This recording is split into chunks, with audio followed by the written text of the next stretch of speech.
like the whole world is on a pause a bit, and we paused everything a bit for a while as well. But I think, at least for my part, it's like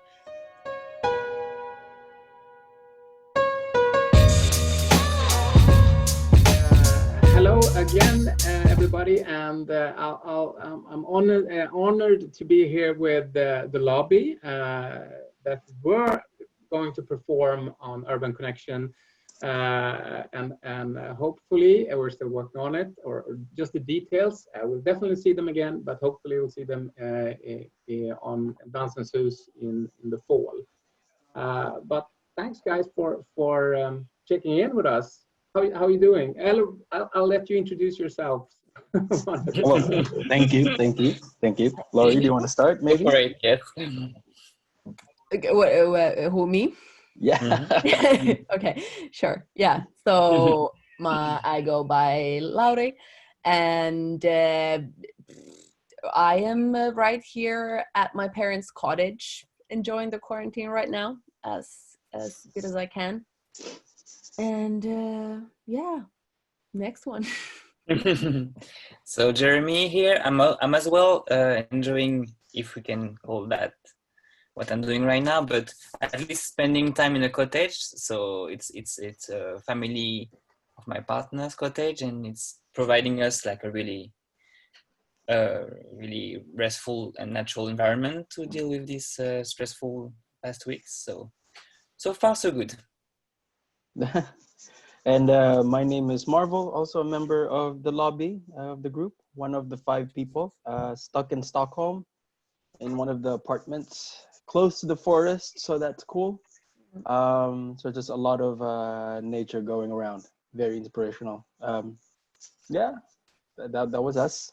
All right. And then we also have Rania, who's in Malmö right now, and Hanne, who's in Oslo. Yes. Yeah, shout outs to them. Yeah. And you guys, you were right in the process of creating your work when this all happened. You want to talk about us about that? Yeah, I mean, we're pretty much right at the date when we were supposed to start the residency at Dansens Hus and meet everyone there, and yeah, basically put together the performance during the coming month.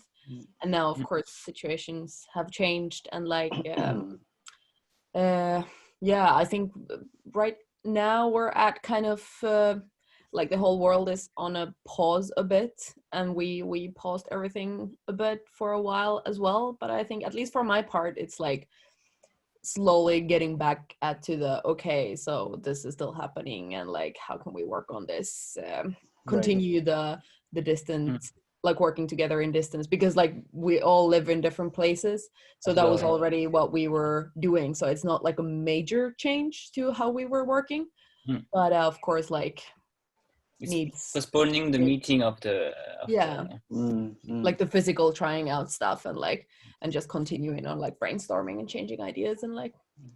Yeah, and then for the record, we have had the opportunity, I think last January, to do a little bit of pre-work. Yeah. So we have, and since then we've had a lot of conversations, meetings, and online meetings, and a lot of like kind of like mood board related stuff and concepts that we want to work with. So yeah, it's just that it sucks that we cannot physically like, like tinker with each other's kind of like, with each other, but like that's, or stage anything, but definitely the essence of what we want to do exists already. We have found kind of like that point we want to build up on, at least. That's cool. I mean, I'll guess it's I mean, since you're all living as you mentioned a bit apart from each other, you're somewhat used to working on a distance or working over different medias, but I'll guess now, since the situation when you can't meet physically, I'll guess have you any thoughts about how that will influence the final production, or I mean, for me at least, I know like this situation is an inspiration in itself, Yeah. and I definitely think like there will be a lot of opportunities to use it to our advantage, at least from an artistic standpoint. It's part of an experience that's very actual. That's also very, very the lobby in my, Yeah, because at least in the way we approach yeah. this project. Like I think it will be artistically beneficial, or can be artistically beneficial for us. That's how I see it. I don't know. Like, I think there is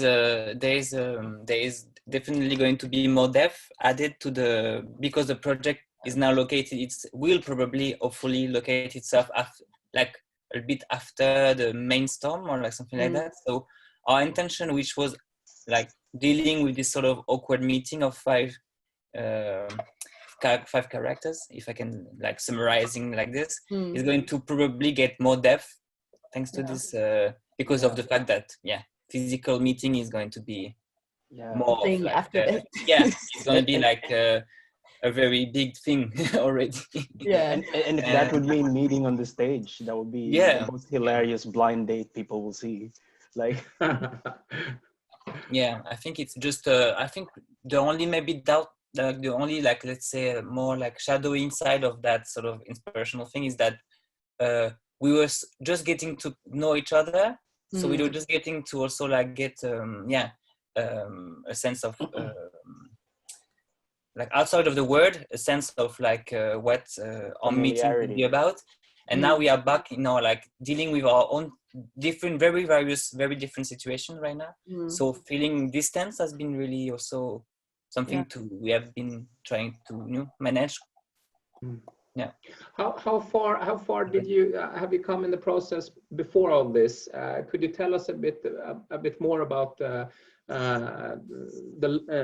room 253? What was the name? 253. 253. 243.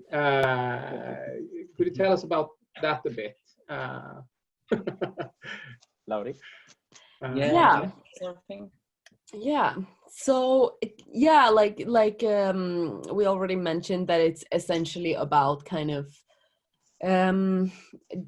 dealing with the need for like human connection and communication with each other, and kind of also the essence of like we usually are not very good at it, and like it's usually kind of awkward when we try to figure out each other and like deal with each other and then approach it through the language of this dance style that is whacking and punking that we all share as like the common starting point. That I would think of like the core essence. But you have something to add? But I think from the work that we've done, it's like we've established kind of like the ambience that we want. We've established kind of like a lot of the shapes kind of like that we wanted to create. And kind of like maybe not staging, but like the shapes that we want to create, and like kind of like the overall, like I don't know if you can use this in the dramaturgical kind of like arc. The arc of it all. Arc. The arc. Yes. So I think we've established a little bit of that. Roughly. So the blueprint is there. The blueprint is there. Definitely. I think the first meeting was really good. Also it makes you really think that physical meeting, like, because obviously it's things that have happened outside of the language, and that was really important because, well, I'm French and I have a certain use of English, and like it's different from everyone. But when we met, I think we agreed sort of like without like outside of the word realm of some images that we wanted to create, or some like energy we wanted to bring, and that was really like something that was that is still really alive right now. I mean, we keep feeding it somehow with memes and videos. And I think we've put a lot of energy on kind of like establishing like a common ground, like mood wise and visually and dramaturgically, so that everyone is on the same on the same level with that. And I think we have a very, very good understanding on that. And then partly because this like urban dance context, and partly because our like general expertise, like everybody's very good at improvising, so we already like had that agreement in the beginning that we're gonna do a lot of like improvisational frameworks. So that's why it's been really important to just like use a lot of time for like, okay, this is like the background that everyone will have all the time no matter what we do, and then we're able to like play around with that. Yeah, I think also the fact that that Lauri said that Lauri, which initiated the project, gathered us in a sense that didn't want the project to be like speaking from one voice, but like adding 5 characters and their own like voice to the project, which resonate a lot with Joaquin, because Joaquin is also like a very personal relationship to a form of expression. It's not instituted, it's not schooled in a classical sense. So that was important that we had a common background so that there would be a show. And not, and then, you know, our chaos was always meant to be part of this of this piece, and if anything, any form of uncertainty, awkwardness will just feed into what we will create later on. I feel like it's more about editing it down that's going to be the challenge. Yeah, but I guess concretely we could say no physical material, like decided physical material, has been made. We have thought about the music. We've dabbled on like the kind of sounds we wanted. We're not going to reveal. Oh, that was my chair. We're not going to reveal any of it right now. But yeah, we're tinkering on, and the visuals, the costumes. I think we've secretly may have purchased a couple of things already, and some decorations maybe. Yeah. Well, I mean, I've seen the pictures. We have them up on our website, and I mean, the whole talking to you right now and talking to you before, I'm really looking forward to this piece. I think it's going to be a great one. It's interesting. It's tough times that we're going through right now. So it's good to have something to look forward to, and this is absolutely one of the things I'm looking forward to in the fall. Talking about the difficult times, I mean, since we're all in the performance industry, and we're meeting tough times. Do you have any reflections on that? Has this pandemic influenced you in other ways, different from being in quarantine, but from regarding your profession or something like that? Oof, so much. I mean, definitely, I think for all of us.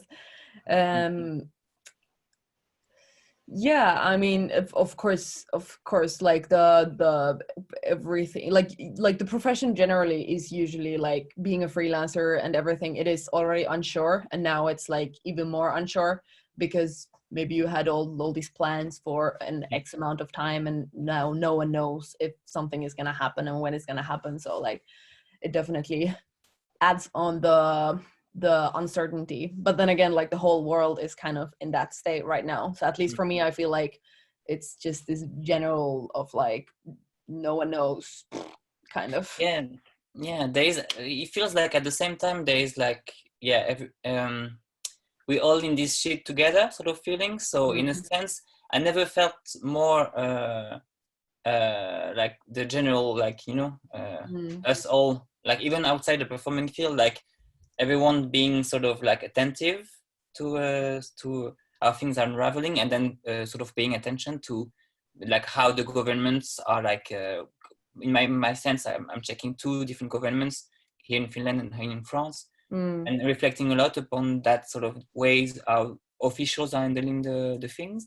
And on a personal level, it feels like coming back to a present moment would be in performing field, like never have we ever been able to be so focused on the day or like on the moment, because projection seems to be like an absurd task. So it's sort of like you have to think from what you do, Like really, I feel for me, it's almost like little ants doing stuff and then thinking about it. Right. And coming up with like ideas or like what format to invent if we can't meet. And I've seen a lot of that everywhere, a bit too much to my taste. Like all of the dance schools are giving online classes for free. Like it's suddenly like everything is for free, so it's cool. But at the same time, like what's the economical outlet of that? But anyway, it's like a really cool moment to reinvent stuff.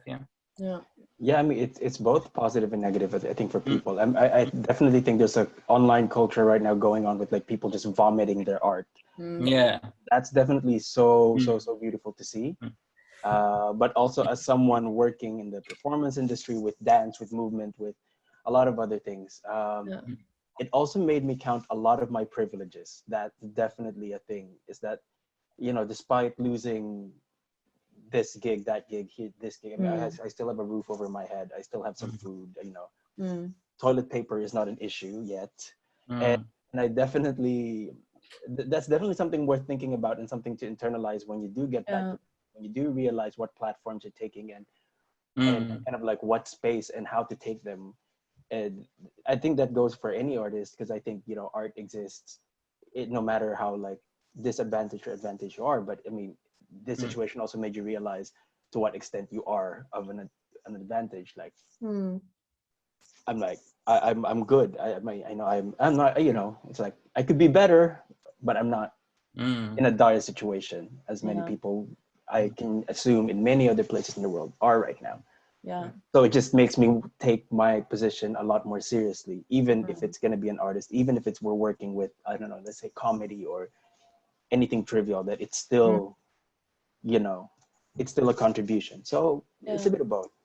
Exactly. And I'm curious to see how the governments are going to deal with this situation, like further on when the crisis peak has kind of like lowered down, because definitely I think maybe arts and like meetings and like all these kind of things are going to be like the last essential things kind of to open up, also because a lot of these things are about people gathering, and how the government is going to take care of all these entrepreneurs and freelancers and artists and people who are also getting a big hit because of the situation. And especially because I think that's, you know, that's how people are getting through this quarantine situation and everything, by, you know, watching movies and listening to music and playing games and everything. Like the artists are still the ones kind of like keeping people's spirits up,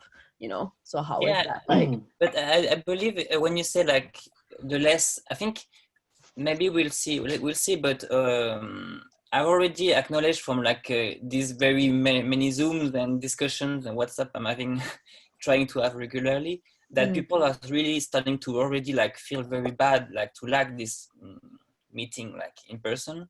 And I think the live like performance field, which have always been like a complex field to work with, because like make something with nothing is the motto, is crucial, because people are gonna need to gather and performer needs to produce like something to make, you know, like people feel a whole or feel like the human contact is okay again. So I don't know which format, but I'm sure if it will probably not be the government interest, but it will be people interest. So maybe it switches the platform. I mean, ultimately, I don't know, on an ending note, from my part at least, like I also truly trust, I mean, as much as there's a lot of uncertainties and entrepreneurship, blah, blah, blah. But I mean, artists are here to create, right? Like there is as a big effort of like knowing what's needed, what's wanted, and also what is necessary. And like I said, there's already a like an art vomiting culture online coming through, and I think that will showcase this a lot. I mean, this will showcase a lot of that even more. We will probably have to restructure how we've done things, kind of like how we're used to doing things, but I don't feel like that's a dead end just because we haven't figured out what the next thing is. I just feel like it's gonna come. Like that innovative spirit will come, and it's natural for a lot of creative people. Like, People, exactly. Yeah. I think it's really interesting. I mean, I work in communications and also digital communication, and I think it's so interesting. It's also both ways. I mean, it's interesting how quick everything turned to digital. Yeah. And I think it's I mean, it's really nice to have that big of menu to choose from. As you said, people are vomiting out culture, and I think it's really proves how important culture and everything in culture is. But it's also it's not an you really need the real stuff. Also, I mean, every YouTube clip can't be a substitution from sitting in the salon and seeing a performance live. Yeah. no, absolutely. I think hopefully people are. I mean, it's really easy to just surf the web and find something to watch, and that's what's actually going to be one of my questions to you guys. But hopefully they're going to long for it as much as we in the business do to do it for real. But back to my question, what kind of culture do you watch now when you're in quarantine? Do you have any tips, any suggestions? I don't know. 24 hours a day is a lot of ASMR. That's just the tip of the iceberg. ASMR is the tip of the iceberg. I realized that I turn, like, I've done that earlier as well, but now even more, that I turn into comedy. Like, God praise comedians, you know, like, because there is so much power in, like, you know, seeing the funny things in this difficult situation, and like presenting the difficulties in a way that like makes it easier to digest, and like especially if you spend a lot of time alone, is like it feels like you're like with a friend that makes you laugh, you know. So that is really, thank you for everyone who does stand-up comedy. How about you, Marvil? Oh wow, okay. I didn't expect to get the ball thrown at me right now. No, I mean for me, at least for the past 2 weeks or something, I've been elbow deep into acoustic live performances of different artists. Like I'm a sucker for music, but I've never had time to wallow, you know, like when you're like, oh, I'm not really gonna listen to, you know, I know I like some artists and know 2 or 3 of their songs, but haven't listened to their entire thing. This is the time that I actually listen to the entire thing. And, you know, a concrete recommendation, and I know a lot of people know this, but, you know, they have a lot of material. If you go to on YouTube, type in Tiny Desk Concert by NPR, and it's gold. It's a gold mine. Like, my playlist is so happy right now. Like that, and that's, you know, I've picked up the guitar again. I haven't picked up the guitar in 3 years, and then here I am playing. So talking about small space, making use of small spaces as well, because they are using this really. Yeah, you know, my neighbors, on the other hand, you know, I don't know what they're thinking, but, you know, I've been practicing my nose flute. I have a nose flute. I'm trying to learn to play that. It's getting somewhere. We need to jam. And also, I'm breeding a lot of kombucha. Hold on. Yeah, that takes a lot of active breathing. Cool. Looks suspicious. Yeah. So yes, okay. So you know, it's like, and I don't feel like being productive is essential anyway at the moment. Like, you know, I think there's a lot of reflections. I think reflecting is more important. But what do you do on your time, Jérémy? So if I had to pick point like a pattern, I think I would turn to documentary a lot. Really finding so cool to be able to follow someone's thoughts, either like following someone like on journey somewhere, also like just, you know, like audio podcast or like documentary. Like there's at least it's in French mainly, but I'm sure there is in everywhere. Like those are really cool, like someone talking, like like basically just someone talking about either like from a personal point of view of his experience, or like meeting people and then just discussing about an idea with them, and then just monitoring this whole meeting of like things. a panel discussion or no, it's just sometimes, you know, someone like that just goes somewhere to record an event or like talk about there's been a lot of among the free stuff, there's been a lot of great also like video documentary, like young people doing documentary, so they talk about their body, they talk about, so it's just refreshing to change the point of view actually and feel like you can, you know, be somewhere else. And I've been discovering that I didn't know it was all full length in YouTube, but Check Your Body at the Door. Oh, it's been there for a while, and it's an but I had no idea it was there full length. It made my day, because I was always having bits and I was loving, but this documentary is everything. Yeah. About well, I guess the conclusion is artists turn to artists. Like it's yeah, of course, to keep ourselves kind of like afloat. Yeah. Like sort of like a form of friend. Yeah. All right. Perfect, guys. Well, thank you so much. Do you have any thoughts? What's happening in the near future? As we talked about it earlier. Hopefully, or most definitely, we're going to see you in the fall. We haven't decided. It's not 100% on the dates yet, but. Keeps our fingers crossed. But otherwise, from that, do you have any? How does your plans for the near future look like? It's a big question mark. What are those? Can you? What are plans anyway? What are plans? I've thrown away all my calendars. What? Yeah, right. Keep making stuff happen with what we have. That would be my motto. But right now, I'm doing stuff at home. Making stuff. Yeah, it's really hard to plan and expect like I think it's a lot of we react a lot to the situation. I guess the plan is to continue reacting. For the project itself, probably. For the project itself, or not our okay. No, I thought you meant for the project, like reacting, because we've been reacting to it in the group. Well, that too. That too. Oh no, I mean in general. I mean the plan is. Yeah, and I think also just like if this situation continues as it is now, kind of like a bit tighter, then like how can we develop ways to do performance, you know, work on performance together in distance, like even like away from the like just changing thoughts, kind of like what new ways can there be, and like. All right. Yeah, because we really thought that, and I think still believe that this meeting is bound to repeat itself. And we don't want it to stop, even if it doesn't have started yet. Yeah.